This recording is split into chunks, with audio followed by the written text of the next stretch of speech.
Organisation de la visite. Organisez la visite, planifiez la visite hors heure de pointe, mais pas trop tard dans la soirée quand il s'agit d'une collaboratrice seule. Évitez les visites les jours d'intempéries. Préparez les documents de soutien nécessaires au suivi du client des biens visités. Vérifiez la propreté de son véhicule. Préparez le trajet et repérez des places de parking proches de l'adresse à laquelle se situe le bien. Votre trajet doit être calculé en fonction des éléments positifs qui sont présents entre l'agence et le bien ou entre le domicile du client et le bien. Il faut éviter les lieux peu avenants, tels que les usines désaffectées, les stations d'épuration, squats ou décharges. Préalable au départ, l'accueil se fait à l'agence ou chez l'acquéreur pour garder la maîtrise du trajet et du retour. Si vous accueillez le client à l'agence, respect des règles. L'assistante doit être informée de l'arrivée du client et l'arrivée du client annoncée par cette dernière dans votre bureau. Commencez par la pièce la plus importante au moment de la visite.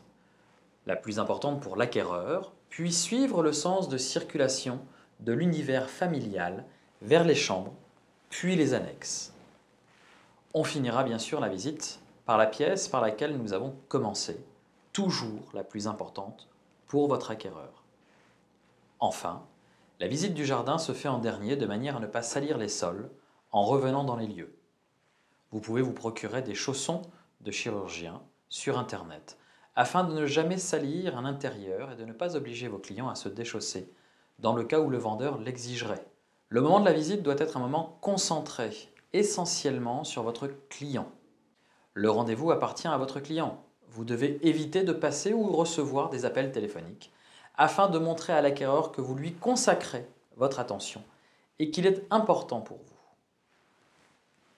Le premier contact avec votre client est important.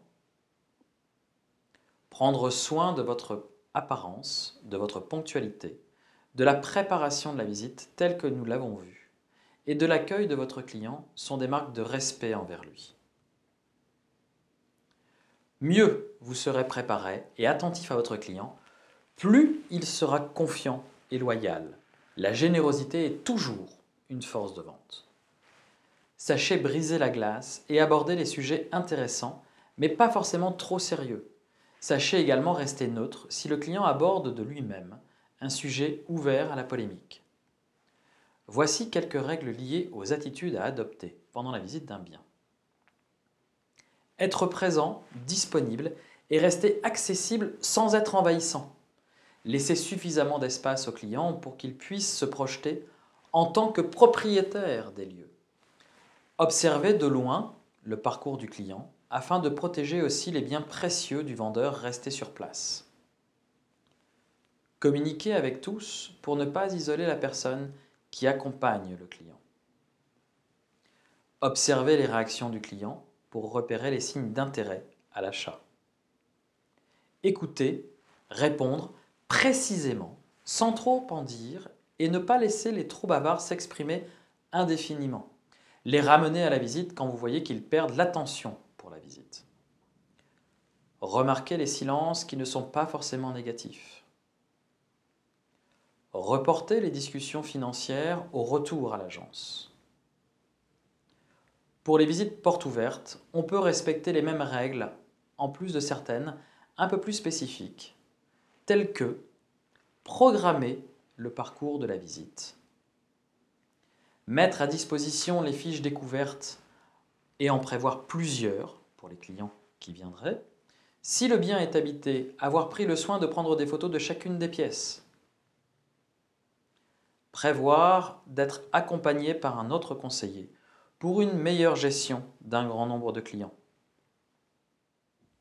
Pour les visites d'un bien témoin, on peut encore respecter les mêmes règles, en plus de certaines un peu plus spécifiques, telles que prévoir les chemins d'accès par appui sur chaussons de chirurgie. Un bien neuf n'a pas forcément le bitume. Si le bien est meublé, mettre à disposition la liste des fournisseurs de meubles. Demandez si possible la présence du décorateur d'intérieur ou à défaut, un book. Veuillez maintenant prendre connaissance du document « Fiche technique » qui suit cette activité.